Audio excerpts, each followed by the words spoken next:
Today, we're cracking open a landmark AI paper that did more than just build a new, powerful language model.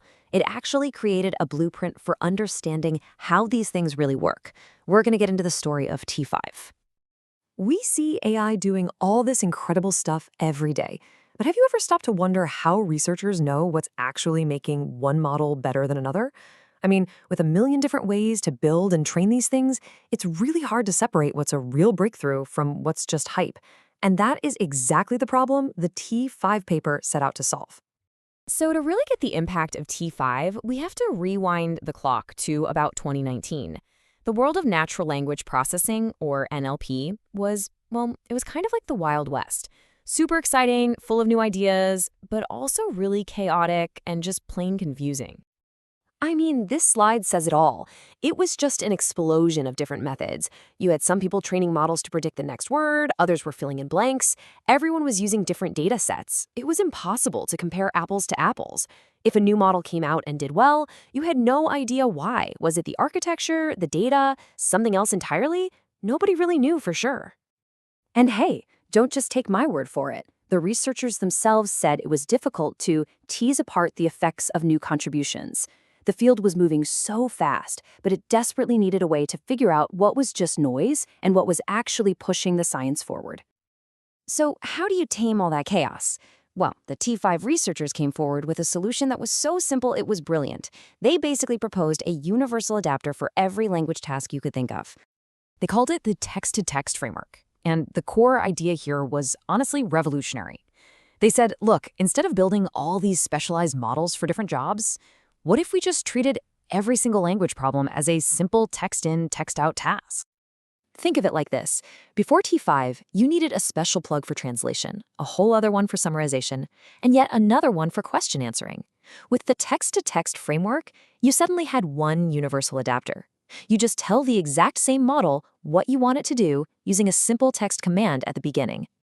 Let's see it in action, because this is cool. For translation, you no longer need a special translation model. You just feed the model a prompt, a little prefix like translate English to German, and then you follow it with a sentence. And boom, the model understands the instruction and gives you the German text.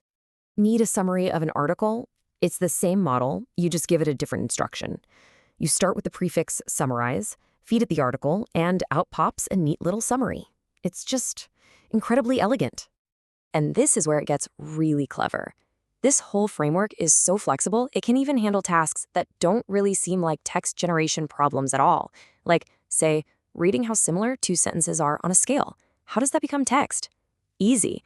The model just learns to output the score as a simple string of characters, like 3.8. This one unified approach was the absolute key that unlocked their entire investigation. Okay, so now that they had this perfect universal testbed, the researchers could finally run a fair, controlled experiment. They could figure out the best ingredients for building a language model.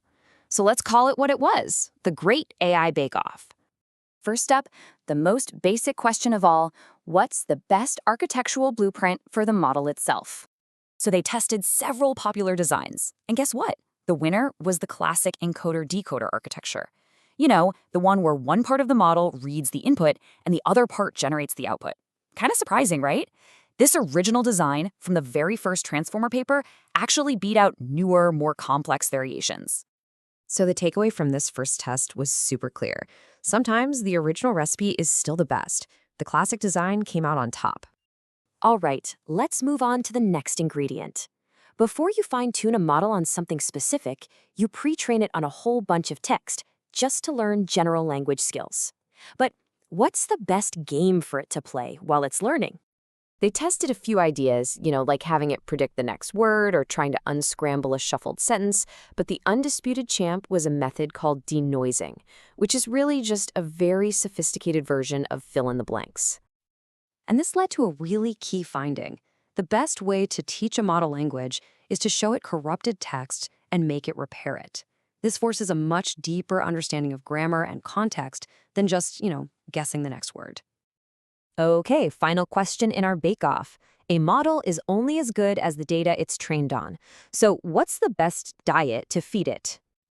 The team figured out that for a general-purpose model, you need a massive, clean, and diverse diet. So they made one themselves. They called it C4, the colossal clean-crawled corpus. They scraped a huge chunk of the web and then painstakingly filtered out all the junk. The code, the error messages, the boilerplate text.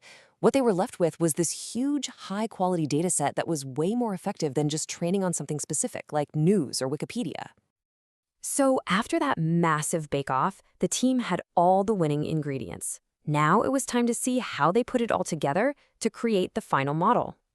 And here it is, the winning recipe that became T5, which stands for Text-to-Text Transformer. It's a really elegant combination of all the best performing parts. You take that classic encoder-decoder architecture, you pre-train it with that fill-in-the-blanks game, you feed it that giant, clean C4 dataset, and then you scale it way up. It was simple, systematic, and it was incredibly powerful. Which brings us to the most important question of all. Why are we still talking about this paper today? What was T5's real, lasting legacy? Because here's the thing, T5's biggest contribution wasn't really the model itself. It was the methodology. By creating that unified framework and then systematically testing every single component, the researchers gave the whole field a blueprint for how to rigorously evaluate ideas in AI. They brought clarity to all that chaos. In the end, T5 proved that a simple, elegant framework could tame immense complexity, which allowed researchers to push the entire field forward in a clear, directed way. And it leaves us with a really fascinating question to think about. As AI gets even more complex, what's going to be the next big simplification that unlocks a whole new wave of progress?